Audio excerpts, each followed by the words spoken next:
नमस्कार दोस्तों।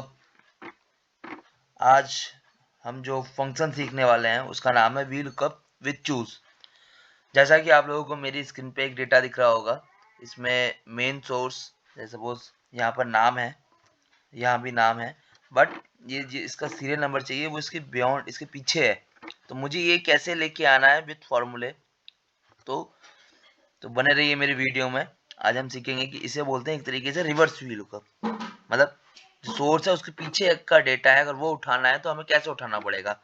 नॉर्मली लोग सबको पता है कि अगर यही चीज अगर मैं इसको यहाँ कर दूं, लोग क्या करते हैं ज्यादातर कि इसको ऐसे रख देंगे तो इसके बाद ये VLOOKUP से आराम से उठ जाएगा। बट कंडीशन ऐसी है कि ये यहाँ नहीं रख सकते और अब मुझे ये पीछे से ही उठाना पड़ेगा। तो उसके लिए आइए कैसे करते हैं वो जान लेते हैं एक बार। ठीक है, चलिए। तो नॉर्मली हम VLOOKUP जैसे लगाते हैं वैसे ही VLOOKUP जिसको हमें सर्च करना है उसको सिलेक्ट कर लेंगे, देन उसको हम फ्रीज कर लेंगे। इसके ऊपर मैं वीडियो बनाऊंगा जो फ्रीज करते हैं, क्यों करते हैं, इससे होता क्या है, तो वो अगली वीडियो में मिलेगा आपको। अभी के लिए मैं VLOOKUP विद चूज ताकि आपको बता सकूं कि पीछे का डेटा कैसे लेते हैं। ठीक है, तो सेम सेलेक्ट कर लिया। इसके बाद हम लिखेंगे चूज का फॉर्मूला CHOO, देन उसके बाद टैब प्रेस कर देंगे, उसके बाद मझला कोष्ठक लगाएंगे। फिर अब इसमें जब ये मझला कोष्ठक लगाने के बाद हम देखेंगे कितने रो हैं जो पीछे ही काम जो हमें चाहिए, जिनका हमें आउटपुट चाहिए। तो इसमें आप देखेंगे तो इसमें सिर्फ सीरियल नंबर चाहिए। तो एक तो हो गया नेम, दूसरा हो गया सीरियल नंबर, तो दो कॉलम। तो 1, 2 मझला कोष्ठक बंद। ठीक है, ये इंडेक्स के नंबर दे दिए मैंने, बोले तो कॉलम नंबर दे दिए मैंने। हमें सिर्फ दो कॉलम पे ही यूज करना है। इसके बाद सबसे पहले देखेंगे हमारा जो सोर्स है वो डी है, वो डी किस कॉलम में है, वो है एफ में। तो इसका नेम से लेकर डी तक का पूरा सिलेक्ट कर लेंगे। फिर एक बार F4 प्रेस करेंगे तो सेल इसके लॉक हो, ये जो कॉलम और जो रो है दोनों लॉक हो जाएंगी। सेम कंडीशन में अब ये दूसरे कॉलम के लिए मुझे सीरियल नंबर चाहिए, तो सेम सीरियल नंबर को भी हम लेंगे E4 से लेकर E8, फिर उसके बाद लॉक कर देंगे, ब्रैकेट बंद कर देंगे, कॉमा। अगर हम पहला इसमें आप ये पूछेगा कि कॉलम इंडेक्स नंबर, पहले पे नाम है, दूसरे पे सीरियल नंबर है, तो हमें आउटपुट जो चाहिए वो सीरियल नंबर चाहिए। तो कॉमा 2, कॉमा 0, 0, कॉमा 0, ब्रैकेट बंद, एंटर। तो आपको दिख रहा होगा D4 के सामने यहाँ 4 लिखा हुआ सीरियल नंबर, सेम यहाँ 4 आ गया। ऐसे ही मैं जब यहाँ पे A लिखूंगा तो 1 आ जाएगा, B लिखूंगा तो 2 आ जाएगा, C लिखूंगा तो 3 आ जाएगा। आई होप आप लोगों को समझ में आया होगा।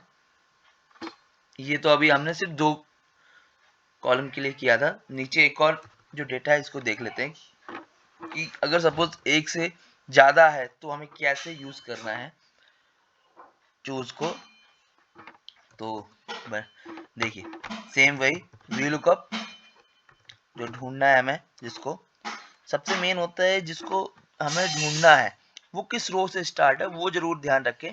अगर सपोज हम इसको कभी कभी बीच में होता है तो हम लोग क्या करते हैं, गलती क्या करते हैं, सोर्स को हम भूल जाते हैं कि हमें क्या ढूंढना है, हम पूरे टेबल को सिलेक्ट कर लेते हैं। तो हमेशा ध्यान रखें कि जिस सोर्स को ढूंढना है सबसे पहले उसी को सिलेक्ट करना है। तो VLOOKUP इसको सिलेक्ट करेंगे, ये हमारा सोर्स हो गया कि इसको हमें ढूंढना है। अब टेबल एरिया में सबसे पहले शुरुआत इसी से करेंगे, तो चूज लगाएंगे, मझला कोष्ठक लगाएंगे जो आपको P के बगल में दिख रहा है, जो एक शिफ्ट के साथ इसको प्रेस करेंगे तो ये आपको कोष्ठक बना हुआ दिखता है। जैसे बड़ा कोष्ठक है उसी के अंदर एक है, अगर बड़ा कोष्ठक के लिए नॉर्मल ये है, इसी के अंदर शिफ्ट के साथ प्रेस करेंगे तो ये मझला कोष्ठक आ जाएगा। अब इसमें देखिए कितने कॉलम मुझे लेने पड़ेंगे, एक नेम, दूसरा सीट नंबर, तीसरा इंग्लिश, चौथा हिंदी, पांचवा टोटल। तो मुझे पांचों यूज करने हैं। तो उसके लिए 1, 2, 3, 4, 5 मझला कोष्ठक बंद। अब कॉमा लगाया, सबसे पहले नेम लेंगे, फिर नंबर 2 पे सीरियल नंबर लेंगे, नंबर 3 पे यहाँ नंबर 3 पे सीरियल नंबर के बाद सीधा टोटल है तो टोटल लेंगे नंबर 3 पे। हमेशा ये ध्यान रखना है कि हमने किस कॉलम किस नंबर पे किस कॉलम का डेटा उठाया है। सपोज एक पे मैंने उठा लिया एफ तो बोले तो नेम, बी पे 2 नंबर पे उठा लिया मैंने ई बोले तो सीरियल नंबर, तीसरे पे मैंने बी उठाया तो वो टोटल आएगा, ठीक है। और चौथे पे मैं जो उठा रहा हूँ वो हिंदी है, जैसे मेरी ऊपर की हेडिंग है सेम उसी के हिसाब से मैं उठा रहा हूँ तो सी। अब पांचवे पे मेरा इंग्लिश है सेम। अब पहले पे नाम था, दूसरे पे सीरियल नंबर, तो 2 दूंगा तो मैं 0, तो सीरियल नंबर आ गया, ठीक है। अब इसी को कॉपी कर लेंगे और इसमें पेस्ट कर देंगे। अब यहाँ जो टोटल है वो तीसरा करूंगा तो उससे नहीं आएगा, क्यों? क्योंकि मेरा जो टोटल है वो है बी कॉलम पे, तो बी कॉलम पे 1 2 3, ठीक है। यहाँ आपको दिख रहा होगा सेम इसी कंडीशन में, जैसे जिस यहाँ पर आप जिस सीरियल में आपने नंबर लिखे हैं उसी सीरियल में आपने इनके कॉलम को सेट किया हुआ है।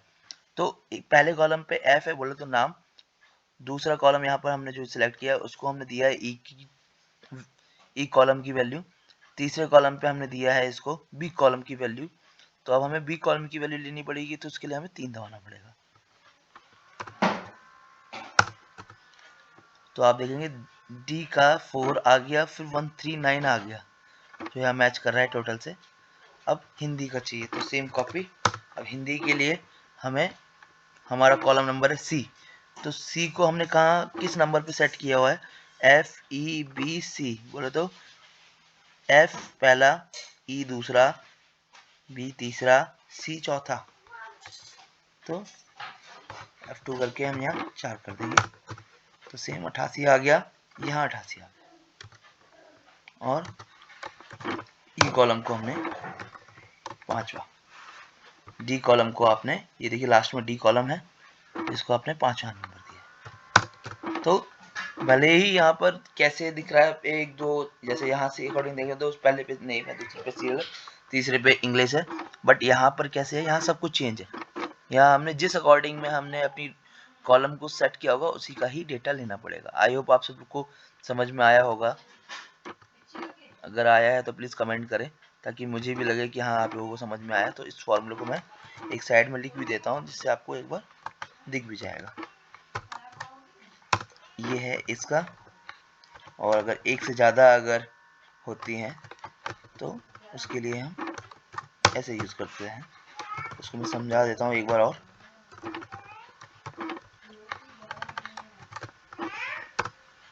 जैसे पहले वाले में आप देखेंगे कि हमने सिर्फ 2 कॉलम यूज़ किए थे, तो पहला कॉलम एफ लिया था क्योंकि एफ पे नाम है, जिस सोर्स को ढूंढना है पहले उस कॉलम को लेंगे, उसके बाद जिस दूसरे सोर्स को जिससे उसका रिजल्ट चाहिए उसको हम दूसरे कॉलम पे लेंगे, अगर 2 कॉलम से ही हमें सिर्फ इनपुट लेना है तो, ठीक है।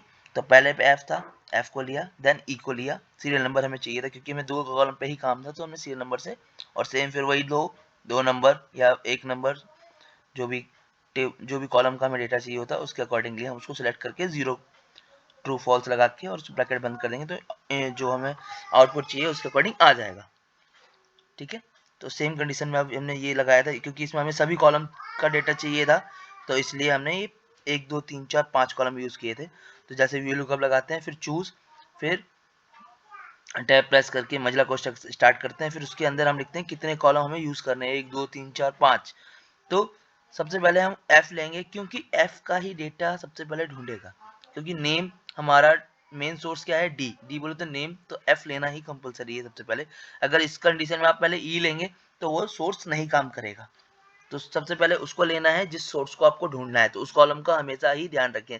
चाहे आप नॉर्मल व्यू लुकअप लगाएं उसके अंदर भी हमें सबसे पहले वो वाली रो सेलेक्ट करनी पड़ती है जिस सोर्स जो हमारे सामने जिसके क्वेश्चन लिखा हुआ है कि इसको ढूंढना है या इसके हिसाब से आउटपुट चाहिए, तो सबसे पहले उसको हमें सेलेक्ट करना पड़ेगा, तभी तो वो उसमें से ढूंढेगा कि उस रो के हिसाब से कौन कौन सी जो वैल्यू है उसके सामने, या जिस जिस हेडिंग के सामने आपको वैल्यू चाहिए, जिस कॉलम का चाहिए, तो उसका वो ढूंढता है।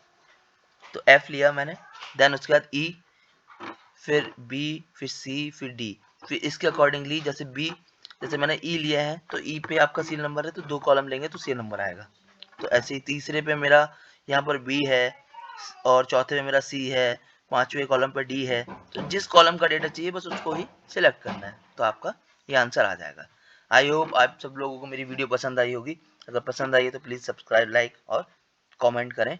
अगर आपको लगता है कि आपको समझ में आया है तब भी आप मुझे कमेंट करके बता सकते हैं। धन्यवाद दोस्तों, मिलते हैं अगली वीडियो में। धन्यवाद।